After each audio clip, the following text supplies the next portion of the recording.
রাজধানীর উত্তরায় মাইলস্টোন স্কুলে প্রশিক্ষণ বিমান বিধ্বস্তের ঘটনায় সর্বশেষ খবর পাওয়া পর্যন্ত ২০ জনের মর্মান্তিক মৃত্যু হয়েছে। এছাড়া বিভিন্ন হাসপাতালে প্রায় ১৭১ জন চিকিৎসাধীন রয়েছে। রাতে এক বিজ্ঞপ্তিতে এসব তথ্য জানিয়েছে আন্তঃবাহিনী জনসংযোগ পরিদপ্তর ISPR। বেলা ১টার দিকে মাইলস্টোন স্কুল ক্যাম্পাসে আছড়ে পড়ে বিমানটি। সঙ্গে সঙ্গে অগ্নিকুণ্ডে পরিণত হয় একটি ভবনের অংশ। ভয়াল এক পরিস্থিতিতে ছুটতে শুরু করে অগ্নিদগ্ধ শিক্ষার্থীরা। উদ্ধারে সেনা, নৌ বিমান বাহিনী সহ ফায়ার সার্ভিস এমনকি স্থানীয় জনতা চিকিৎসকরাও ঝাঁপিয়ে পড়ে উদ্ধারে। কোমলমতি শিক্ষার্থীদের এমন ভয়াবহ বিপদে প্রার্থনায় স্রষ্টার কাছে নত হয় দেশবাসী। শোকস্তব্ধ জাতি মঙ্গলবার পালন করবে একদিনের রাষ্ট্রীয় শোক। শামস তাবরিজ উচ্ছ্বাসের রিপোর্ট। ছাত্রছাত্রীদের এই ব্যাগের দৃশ্যই বলে দিচ্ছে বিমান দুর্ঘটনায় আহত নিহতদের সংখ্যা আসলে কত।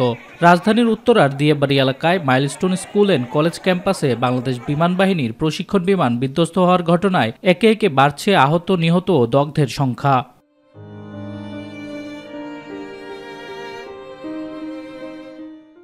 দুপুর 1:18 দিকে উত্তরার Diabari milestone school and college ভবনে বিমান বাহিনীর F-7 BGI মডেলের প্রশিক্ষণ বিমানটি বিধ্বস্ত হয়। সঙ্গে সঙ্গেই বিমানটিতে আগুন ধরে যায়। জুনিয়র সেশনের এই ভবনে নার্সারি 1, 2, 3 এসব শ্রেণীর ক্লাস হয়। যুদ্ধ বিমানটি সরাসরি ভবনে আঘাত করে। ভবনটিতে সে সময় 100 থেকে 150 জন শিক্ষার্থী ছিল বলে জানায় প্রত্যক্ষদর্শীরা। এছাড়াও স্কুল শাখায় তখন নার্সারি থেকে 7ম শ্রেণী পর্যন্ত ক্লাস চলমান ছিল। স্কুল ছুটির আগ মুহূর্তে বা ছুটি হবে এরকম সময়েই এই দুর্ঘটনাটি ঘটে। হঠাৎ বিকট শব্দে বিমানটি ভেঙে পড়লে শিক্ষার্থী ও শিক্ষকরা আতঙ্কিত হয়ে পড়ে। খবর পেয়ে ছুটে আসেন অভিভাবকরাও। হৃদয় বিদারক এই ঘটনার পরপরে ফায়ার সার্ভিসের 10টি ইউনিট এবং আশপাশের সেনাবাহিনী, বিমান বাহিনীর সদস্যরা সেখানে উদ্ধার কাজ শুরু করে। সাধারণ মানুষ উদ্ধার তৎপরতায় তাদের সর্বাত্মক চেষ্টা চালিয়ে যায়। যুক্ত হয় মেডিকেল কলেজের শিক্ষার্থীরাও। ছুটে যান স্বরাষ্ট্র উপদেষ্টা সহ বিভিন্ন রাজনৈতিক দলের নেতাকর্মীরাও। আমাদের উদ্ধার কাজ চলমান আছে এবং আশা করছি এটা খুব শীঘ্রই শেষ হয়ে যাবে। ফলে আমরা টোটাল ক্ষয়ক্ষতির ফিগারটা আপনাদেরকে বলতে পারবো। আমাদের যারা মারা গিয়েছেন এবং যারা আহত হয়েছেন সবার আরোগ্য কামনা করছি এবং ফ্যামিলির প্রতি আমাদের সমবেদনা জ্ঞাপন। এ সময় আশপাশে হতাহত অনেকের দেহ ছড়িয়ে ছিটিয়ে ছিল। দগ্ধদের নিয়ে একের পর এক অ্যাম্বুলেন্স ছুটে যায় আশপাশের হাসপাতালগুলোতে। ছুটে যায় ঢাকা মেডিকেল কলেজ হাসপাতালের বার্ন ইউনিটে। একসাথে এত হতভাগ্য শিশু কিশোরের জরুরি চিকিৎসা, রক্ত ও চিকিৎসক সংকট দেখা দেয়। খবর পেয়ে বিভিন্ন স্থান থেকে ছুটে যান চিকিৎসক ও রক্তদাতারা। ISPR জানিয়েছে বাংলাদেশ বিমান বাহিনীর F-7 BGI প্রশিক্ষণ বিমান উত্তরায় বিধ্বস্ত হয়েছে। বিমানটি দুপুর 1:06 উড্ডয়ন করে। বিমানটি আকাশে 13 মিনিটের মতো উড্ডয়ন করে। বিমানটি চালাচ্ছিলেন ফ্লাইট লেফটেন্যান্ট তৌকির ইসলাম সাগর। তিনি হাসপাতালে চিকিৎসাধীন অবস্থায় মারা গেছেন। মাইলস্টোন স্কুল অ্যান্ড কলেজ ক্যাম্পাসে বিমান বাহিনীর প্রশিক্ষণ বিমান বিধ্বস্তের ঘটনায় একদিনের রাষ্ট্রীয় শোক ঘোষণা করা হয়েছে। মর্মান্তিক এই দুর্ঘটনায় নিহত ও আহতদের প্রতি শ্রদ্ধা জানাতে এবং দেশের এই শোক মুহূর্তে সংহতি প্রকাশ করে মঙ্গলবার জাতীয় শোক পালনের সিদ্ধান্ত নিয়েছে অন্তর্বর্তী সরকার। শামস তাবরিজ উচ্ছ্বাস, মাই টিভি। দুর্ঘটনা মোকাবেলা ও বড় ধরনের ক্ষয়ক্ষতি এড়াতে pilot flight lieutenant Mohammad Tauqir Islam প্রশিক্ষণ বিমানটি ঘনবসতিপূর্ণ এলাকা থেকে জনবিরল এলাকায় নিয়ে যাওয়ার সর্বাত্মক চেষ্টা করেছিলেন। কিন্তু দুর্ভাগ্যবশত বিমানটি উত্তরার দিয়াবাড়িতে মাইলস্টোন স্কুল অ্যান্ড কলেজের দোতলায় একটি ভবনে অনাকাঙ্ক্ষিত দুর্ঘটনায় বিধ্বস্ত হয়। সোমবার আন্তঃবাহিনী জনসংযোগ পরিদপ্তর ISPR এর পাঠানো এক সংবাদ বিজ্ঞপ্তিতে এই তথ্য জানানো হয়।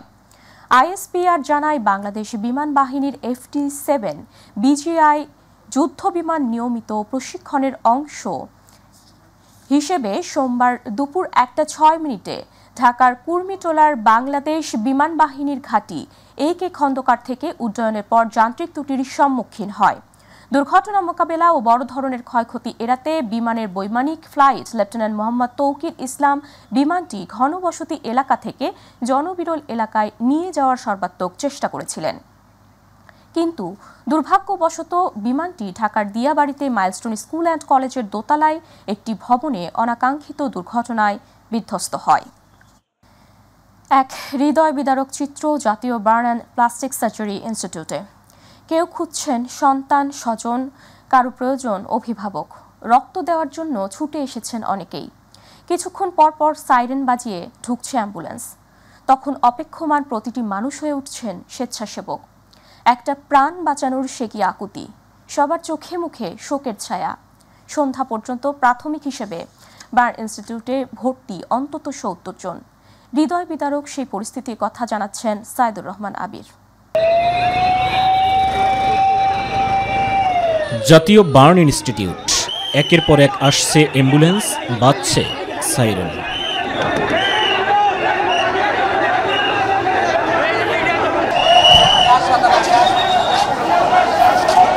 পুরো ইনস্টিটিউট জুড়ে শোকের মাতম, স্বজনদের দিক বেদিক ছোটাছুটি।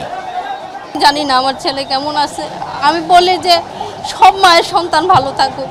আমার সন্তানের যেমন আমার কষ্ট, সেরকম সবার মার কষ্ট। আমি তো সবার মার সন্তান, জানি আমার চোখে আমি দেখছি যে অনেকে নাই। উত্তরার দিয়াবাড়ি এলাকায় মাইলস্টোন স্কুল অ্যান্ড কলেজ ক্যাম্পাসে ফাইটার বিমান বিধ্বস্ত হওয়ার পর আহত শিক্ষার্থীদের অনেককে নিয়ে আসা হয়েছে এই বার্ন ইনস্টিটিউটে। সঙ্গে দুটো পেশেন্ট ছিল, তাদের কোনো গার্ডিয়ান ছিল না, তাদেরকে আমি নিয়ে এসে ভর্তি করছি। সব মিলে খুব বাজে একটা অবস্থা। অনেক স্টুডেন্ট ভর্তি আছে শুনলাম, তো ওইখান থেকে আমরা এখানে আসছি।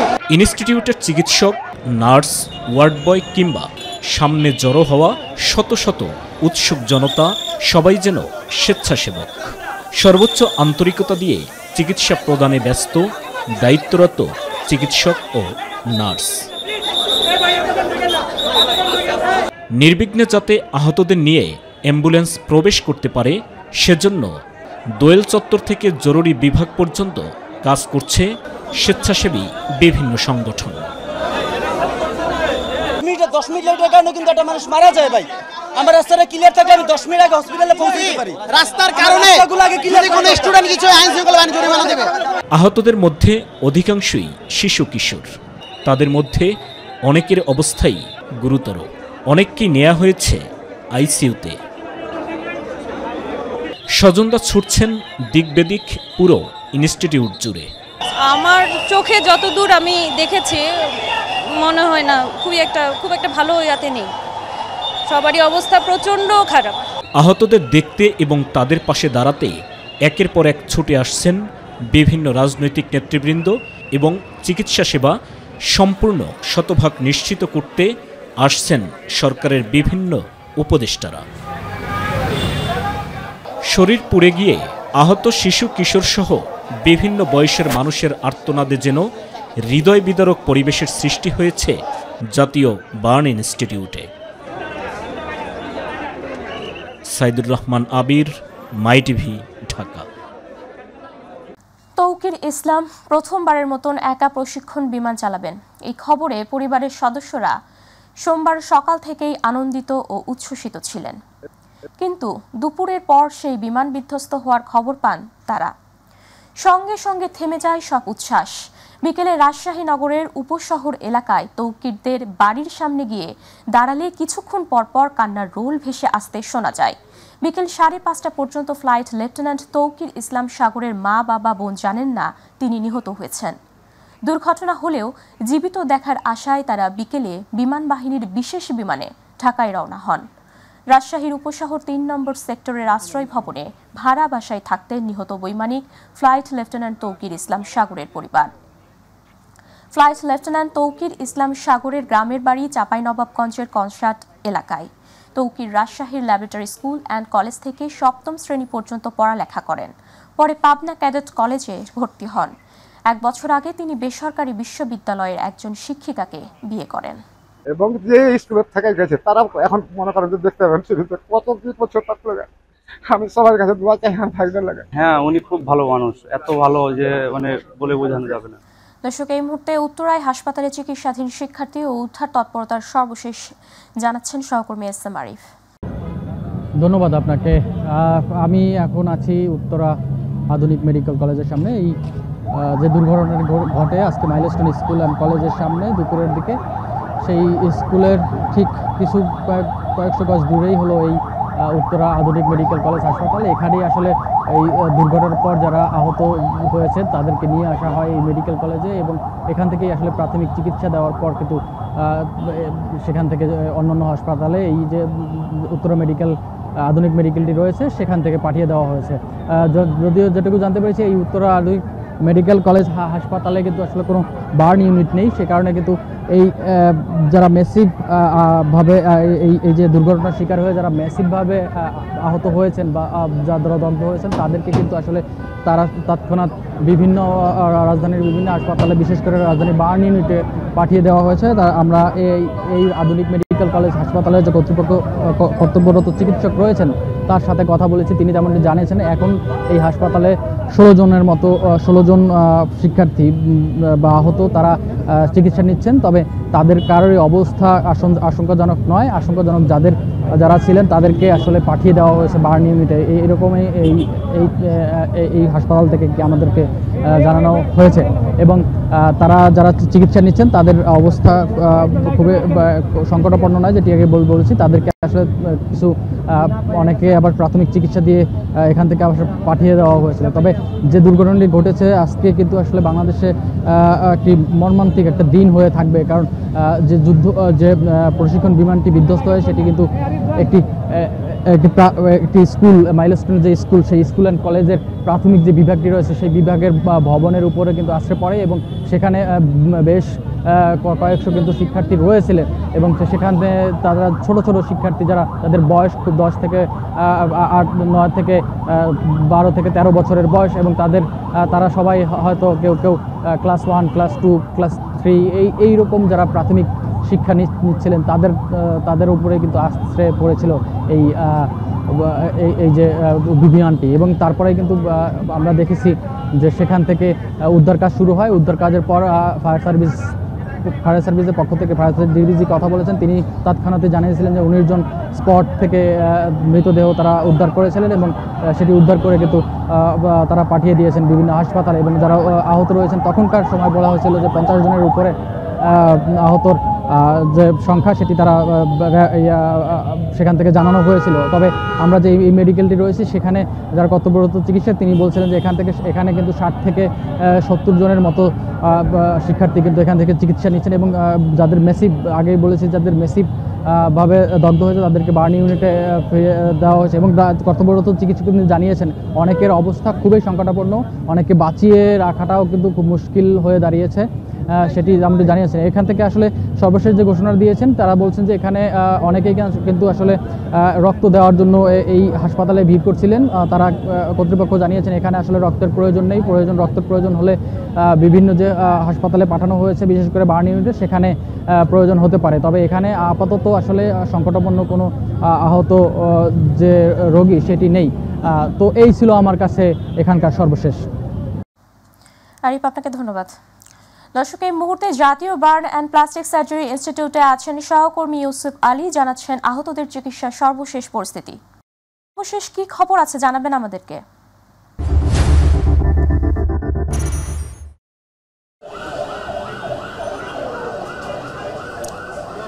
উপমা, আপনি জানেন যে উত্তরায় মাইলস্টোনের দুপুরে যে বিমান দুর্ঘটনা ঘটেছে সেই দুর্ঘটনায় কিন্তু বিভিন্ন ধরনের সংকট দেখা দিয়েছে। শুরু থেকেই বলা হচ্ছে যে রক্তের জন্য, অর্থাৎ নেগেটিভ রক্ত যারা দিতে চায় স্বেচ্ছায় তাদেরকে বিভিন্ন হাসপাতালগুলোতে, অর্থাৎ যেখানে রোগীদেরকে ভর্তি করা হয়েছে সেখানে গিয়ে হাজির হওয়ার জন্য এবং স্বেচ্ছায় রক্ত দেওয়ার জন্য। এছাড়া চিকিৎসক এবং ঔষধেরও কিন্তু বেশ সংকট হয়েছে। আমরা এই যে বার্ন ইউনিটে এখন দেখতে পাচ্ছি যে 2টি অ্যাম্বুলেন্সে করে এখন কিছু ঔষধ এবং চিকিৎসক আসছেন, যাতে করে এখানে যারা ভর্তি রয়েছেন তাদেরকে যাতে চিকিৎসা দিতে কোনো ধরনের যাতে সমস্যা না হয়। 2টি অ্যাম্বুলেন্স এখন আসছে, এটিতে একটি অ্যাম্বুলেন্সে করে চিকিৎসক এবং আরেকটি অ্যাম্বুলেন্সে করে ঔষধ নিয়ে আসা হয়েছে। অর্থাৎ এই যে বিমান দুর্ঘটনার কারণে যারা আহত হয়েছে তাদের যাতে চিকিৎসায় যাতে কোনো ধরনের ঘাটতি না হয় সেজন্য কিন্তু সব ধরনের প্রচেষ্টা অব্যাহত রাখা হয়েছে।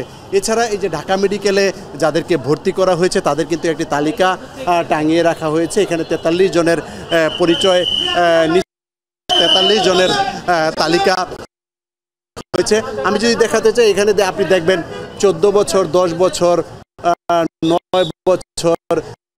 ইউসুফ, আপনাকে ধন্যবাদ। দর্শক, জাতীয় burn and plastic surgery institute থেকে আমাদের সাথে যুক্ত ছিলেন সহকর্মী ইউসুফ আলী, জানাচ্ছিলেন সেখানকার সর্বশেষ সংবাদ। চলে যাচ্ছি পরবর্তী সংবাদে। উত্তরায় মর্মান্তিক দুর্ঘটনায় গভীর শোক প্রকাশ করে রাতে এক ভিডিও বার্তা দিয়েছেন প্রধান উপদেষ্টা ডক্টর মোহাম্মদ ইউনূস।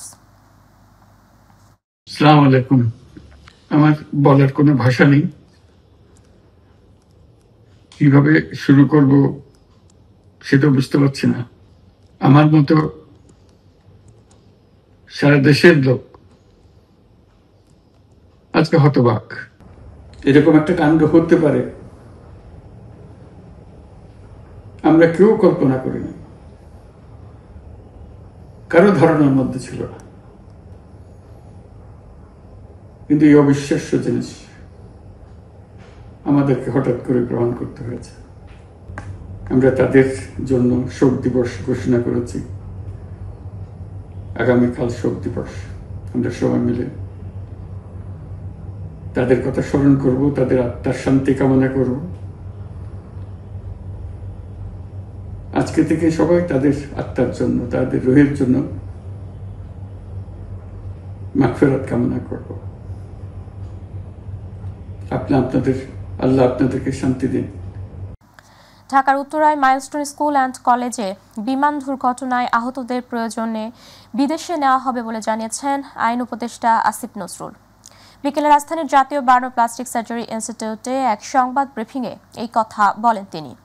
উপদেষ্টা আসিফ নজরুল বলেন, আজ জাতীয় জীবনে বিরাট একটি ট্র্যাজেডির দিন। এই ঘটনা সবাই শোকাহত, বাকরুদ্ধ। চিকিৎসার জন্য যত প্রস্তুতি দরকার চিকিৎসকরা করছেন। বাইরে নিয়ে যাওয়ার প্রয়োজন হলেও সেই ব্যবস্থা করা হবে।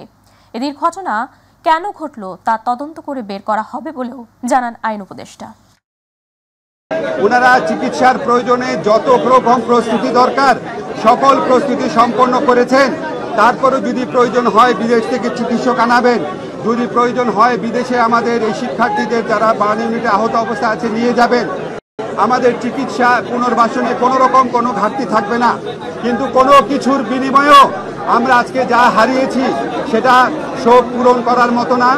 আমরা আগামীকাল রাষ্ট্রীয়ভাবে শোক দিবস ঘোষণা করা হয়েছে, পতাকা অর্ধনমিত থাকবে এবং আমাদের প্রধান উপদেষ্টা বারবার ফোন করে খবর নিচ্ছেন যারা আহত অবস্থায় আছেন, যারা সংকটাপন্ন অবস্থায় আছেন, তাদের পাশে আমরা সবাই এসে দাঁড়াবো।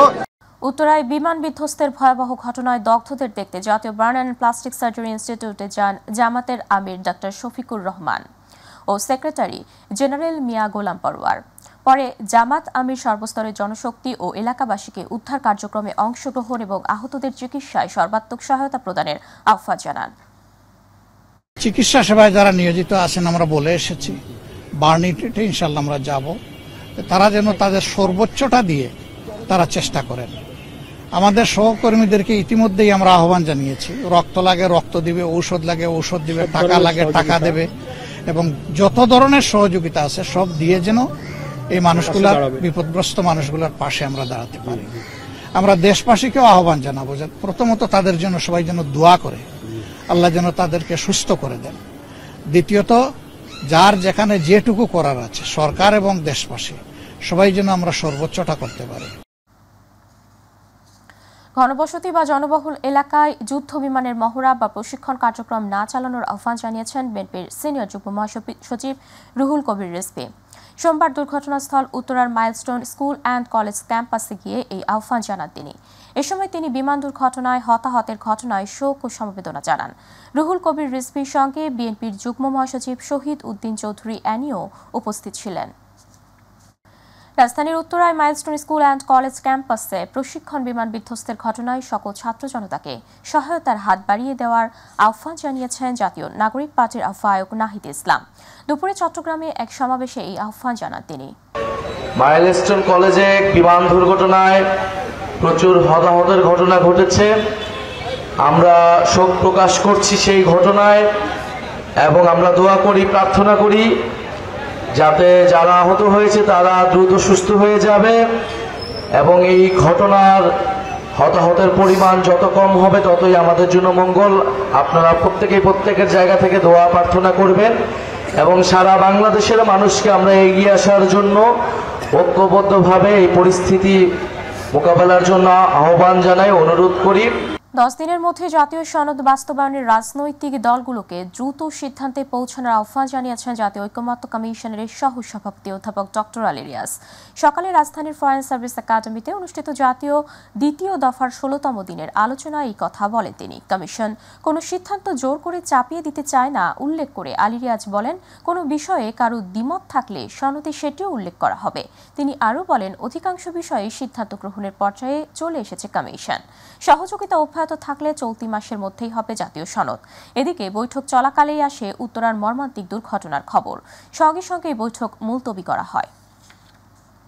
অন্তর্বর্তীকালীন সরকারের ঘাড়ে বন্দুক রেখে যারা ফায়দা হাসিল করতে চায় তারাই নির্বাচনে বাধা সৃষ্টি করছে বলে অভিযোগ করেছেন বিএনপির ভারপ্রাপ্ত চেয়ারম্যান তারেক রহমান। তিনি বলেন, আনুপাতিক হারে নির্বাচন বিভ্রান্তিমূলক সমাজ সৃষ্টি এবং সরকারকে অস্থিতিশীল করার পাশাপাশি স্বাধীনতা ও সার্বভৌমত্ব হুমকির মুখে পড়তে পারে। সম্মিলিত পেশাজীবী পরিষদ আয়োজিত সম্মাননা প্রদান অনুষ্ঠানে তিনি এসব কথা বলেন। ইউসুফ আলীর রিপোর্ট। জুলাই গণ অভ্যুত্থানে পেশাজীবীদের অবদান ও সম্মাননা প্রদান উপলক্ষে রাজধানীর ইঞ্জিনিয়ার্স ইনস্টিটিউশনে এই অনুষ্ঠানের আয়োজন করে সম্মিলিত পেশাজীবী পরিষদ।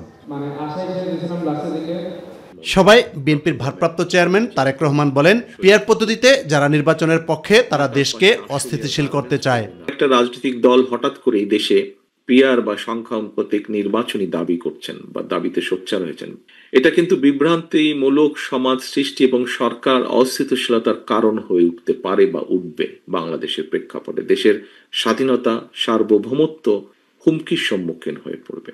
জুলাই বিপ্লবের কৃতিত্ব একক কোনো গোষ্ঠী বা দলের নয় উল্লেখ করে তিনি বলেন, ফেসিবাদ বা স্বৈরাচার ঠেকাতে জনগণের ঐক্যই যথেষ্ট। অন্তর্বর্তীকালীন সরকারের ঘাড়ে যারা বন্দুক রেখে সরকারের উপরে নিজেদের খবরদারির বহাল রাখতে চায়, সরকারের উপরে প্রভাব খাটিয়ে বা নিজেদের আখের গোচাতে চায়, তাদেরকেই আমরা দেখছি জাতীয় নির্বাচন অনুষ্ঠানে কে সুকৌশলে বাধা সৃষ্টি করছে। এটি এখন কথাটি আস্তে আস্তে বিভিন্ন জায়গা থেকে সামনে আসছে। কথাটা রক্ত দিয়ে যারা দেশের মানুষের অধিকার রক্ষা করেছে সেই শহীদদের ঋণ পরিশোধ করতে সবাইকে একসাথে কাজ করার আহ্বান জানান বিএনপির ভারপ্রাপ্ত চেয়ারম্যান। 1 বছরের গণ অভ্যুত্থানে যে শহীদদের একটি তালিকা হতে হবে, সেই তালিকাটি কিন্তু এখনো চূড়ান্ত হয়নি। 71 থেকে আজ পর্যন্ত বিভিন্ন সময় গণতন্ত্র প্রতিষ্ঠার আন্দোলনের শহীদ, এই শহীদগণ রাষ্ট্রীয়ভাবে গ্রহণীয়, স্মরণীয়, বরণীয়। সকল শহীদই প্রাণের আত্মত্যাগের কথা যেন ভুলে না যায়। বিমান দুর্ঘটনায় নিহতদের রুহের মাগফিরাত ও আহতদের সুস্থতাও কামনা করেন বিএনপির ভারপ্রাপ্ত চেয়ারম্যান তারেক রহমান। যারা বিভিন্নভাবে ইনজিওর্ড হয়েছেন সেই মানুষগুলো সুস্থতা কামনা করে। ইউসুফ আলী, মাই টিভি, ঢাকা। 2024 সালের 21 জুলাই সরকারি চাকরিতে নিয়োগের ক্ষেত্রে কোটা পুনর্বহাল সংক্রান্ত হাইকোর্টের রায় বাতিল করে দেন সুপ্রিম কোর্টের আপিল বিভাগ। সরকারি চাকরিতে 7% কোটা ব্যবস্থা রেখে বাকি 93% পদে মেধার ভিত্তিতে নিয়োগ এবং সরকারের নির্বাহী বিভাগকে অনতিবিলম্বে প্রজ্ঞাপন জারি করতে নির্দেশ দেওয়া হয়। 21 জুলাই দেশজুড়ে কারফিউয়ের মধ্যেই রাজধানী ঢাকা সহ দেশের বিভিন্ন স্থানে আন্দোলনকারীদের সাথে আইনশৃঙ্খলা বাহিনীর সদস্যদের সংঘর্ষের 19 জন নিহত হন। আরও জানাচ্ছেন আতিকুর রহমান তিতাস। কোটা সংস্কার আন্দোলন সহিংসতা রূপ নেওয়ার পর 2024 সালের 21 জুলাই সরকারি চাকরির ক্ষেত্রে কোটা পুনর্বহাল সংক্রান্ত হাইকোর্টের রায় বাতিল করে দেন সুপ্রিম কোর্টের আপিল বিভাগ। সরকারি চাকরিতে 7% কোটা রেখে বাকি 93% পদে মেধার ভিত্তিতে নিয়োগ এবং সরকারের নির্বাহী বিভাগকে অনতিবিলম্বে প্রজ্ঞাপন জারি করতে নির্দেশ দেওয়া হয়।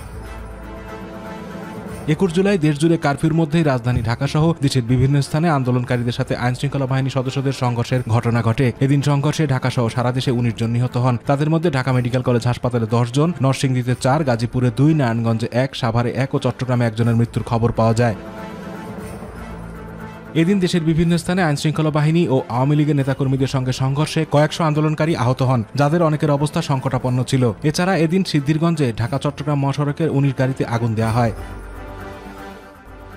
21 জুলাই চতুর্থ দিনের মতো সারা বাংলাদেশ ইন্টারনেটবিহীন এবং কারফিউ বলবৎ ছিল। এদিন ভোরে ঢাকার পূর্বাচল এলাকায় আন্দোলনের অন্যতম সমন্বয়ক নাহিদ ইসলামকে পাওয়া যায় এবং পরে তাকে হাসপাতালে ভর্তি করা হয়। এর আগে শুক্রবার দিবাগত রাত 2:30টার দিকে রাজধানীর খিলগাঁও থেকে নাহিদ ইসলামকে আইনশৃঙ্খলা বাহিনী পরিচয় তুলে নেওয়া হয়। শনিবার দিবাগত রাতে 2টা থেকে 3টা নাগাদ। এমন থমথমে পরিবেশেই আপিল বিভাগ থেকে আসে নতুন সিদ্ধান্ত। শিক্ষার্থীদের চাওয়া ছিল কোটা ব্যবস্থা সংস্কার। সাধারণ শিক্ষার্থীদের রক্ত ঝরার পর অবশেষে আন্দোলনের 21তম দিনে সেই সংস্কারের রায় আসে আপিল বিভাগ থেকে। আদালতের এই রায়কে স্বাগত জানান সে সময়কার বিভিন্ন মন্ত্রী।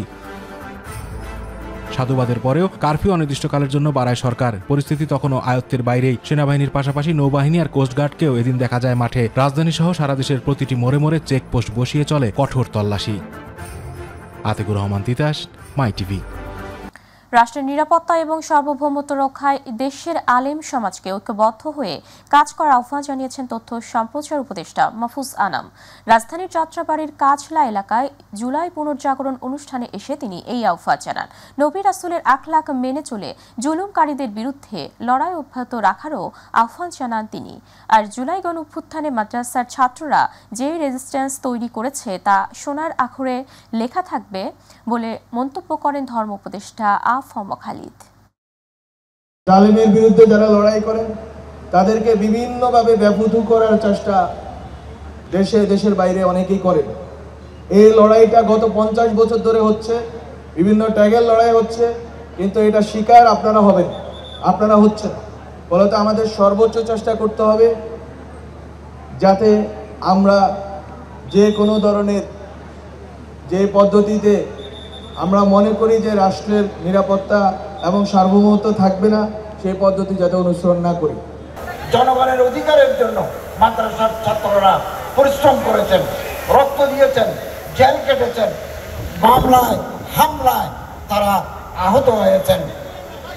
আগামী দিনেও ইনশাআল্লাহ আমরা আশাবাদী এদেশে একটা কল্যাণ রাষ্ট্র প্রতিষ্ঠা, একটা গণতান্ত্রিক সংস্কৃতি প্রতিষ্ঠার এই আন্দোলনে মাদ্রাসার ছাত্ররা আগামী দিনেও তারা তাদের সর্বোচ্চ ত্যাগ স্বীকার করে যাবেন।